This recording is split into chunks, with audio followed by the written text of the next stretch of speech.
ដើម្បីឲ្យ game នេះលេងបានយើងចូលទៅ property យើងចូលទៅនេះខ្ញុំដូរឈ្មោះរបស់ game ហ្នឹងដើម្បីងាយស្រួលក្នុងការដូរ icon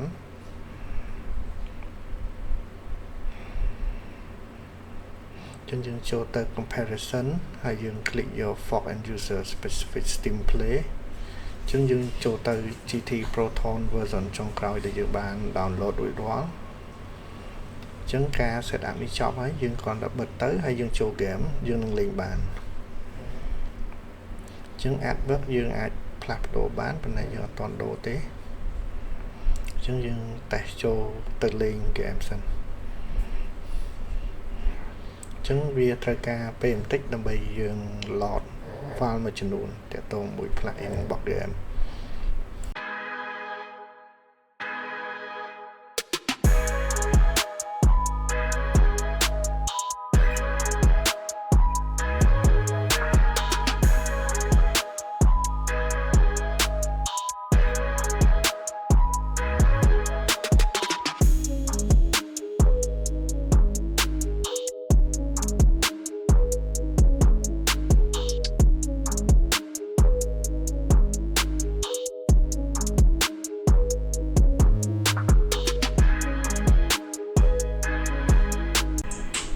ត្រង់ចំណុចនេះខ្ញុំ restart ចូលមក SteamOS ដើម្បីដូរ icon ងាយដោយសារយើងបាន set up plugin ហើយយើងគ្រាន់តែចុចទៅលើ mouse ស្ដាំទៅលើ icon យើងយក change adwork យើងមាន adwork ជាច្រើនដែលគេបាន upload ហើយស្រេចយើងអាចជ្រើសយកបានយើងពេញចិត្តចំណុចណាមួយយើងជ្រើសទៅ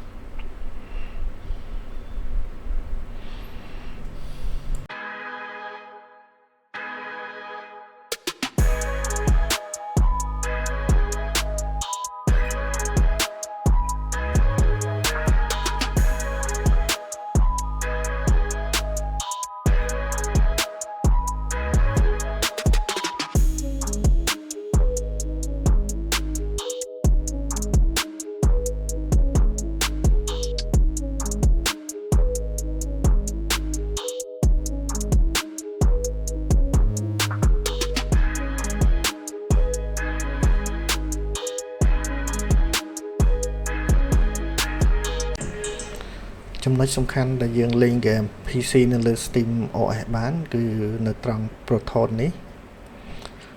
យើងចូលទៅដើម្បី set up វាយើងចូលទៅ Discovery យើងចូលទៅ Search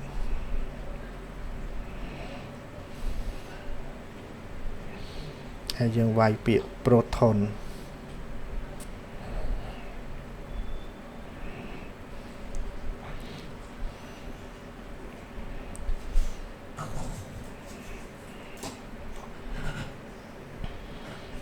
តោះមកយើង enter ទៅយើងឃើញ Proton App Qt នេះជាកម្មវិធីដែលយើងត្រូវការខ្ញុំបាន install រួចរាល់ហើយខ្ញុំមិនត្រូវការ install ទៀតទេខ្ញុំបើកកម្មវិធីនេះតែម្ដងកម្មវិធីនេះវាត្រូវការយើង add plugin plugin version 10.32 នេះខ្ញុំបាន add រួចរាល់ហើយយើងអាច add version ចាស់បានយើងអាចចុច add ទៅហើយយើងជ្រើសរើសទៅ version ចាស់ទៅតាម game game ស៊េរីចាស់ខ្លះយើងត្រូវការ version ចាស់ដើម្បីប្រើប្រាស់ដែរ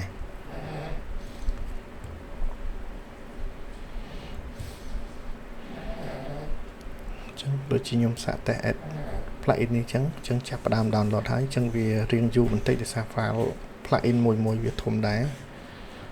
យើងរងចាំវាខ្ញុំចង់បង្ហាញចំណុចសំខាន់មួយទៀតគឺការ set up plugin Decky គឺជា plugin សម្រាប់ជួយដាក់រូបភាពឬក៏មាន icon ផ្សេងទៀតដែលមានប្រយោជន៍សម្រាប់ plugin លើ game យើងដែរយើងចូលទៅ Decky ចូលទៅ website មកយើងវាយ Decky loader ហើយចូលទៅ website ហើយយើងចុច download ទៅវាជា file តូចមួយទេយើងនៅក្នុង file download ហ្នឹងយើងអាចបើកប្រើនៅក្នុង folder ហ្នឹងទេយើងត្រូវ copy file ហ្នឹងចេញមកក្រៅដាក់មកលើ desktop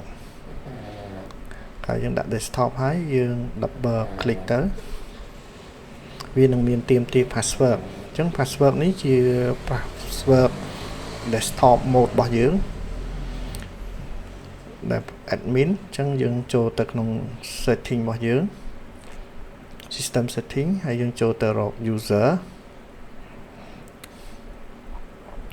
ហើយ change password អញ្ចឹង password នេះយើងដាក់ password អីក៏បានដែរតាមចំណូលចិត្តយើងតែយើងត្រូវចងចាំទុកនៅពេលប្រើប្រាស់ថ្ងៃក្រោយទៀតអញ្ចឹងក្រោយពីយើងដូរហើយយើងគ្រាន់តែបំពេញ password នឹងនៅខាងមុខហ្នឹងហើយយើង click OK រងចាំមួយផ្លែតវានឹងចប់បិទ automatic ខ្លួនឯងអញ្ចឹងដើម្បីប្រើប្រាស់កម្មវិធីនេះបានយើងចូលទៅក្នុង return ទៅ desktop mode វិញអញ្ចឹងយើងចូលទៅ desktop mode យើង click ទៅលើកន្លែង power button អញ្ចឹងយើងចូលទៅកន្លែងឌុយអញ្ចឹងកន្លែងឌុយនេះជា Dicky plugin ដែលយើង set up មុនហ្នឹងអញ្ចឹងនេះមាន plugin 3មាន Steam Grid DB នេះជាកម្មវិធីដែលយើង change advert ដែលខ្ញុំបាន change advert ពីដំបូងមកហ្នឹងអញ្ចឹងមានផ្សេងទៅទៀតទៅតាមអ្វីដែលយើងចង់បានអញ្ចឹងអ្នកអាចមើលបានទៅតាមអ្វីដែលចង់បាន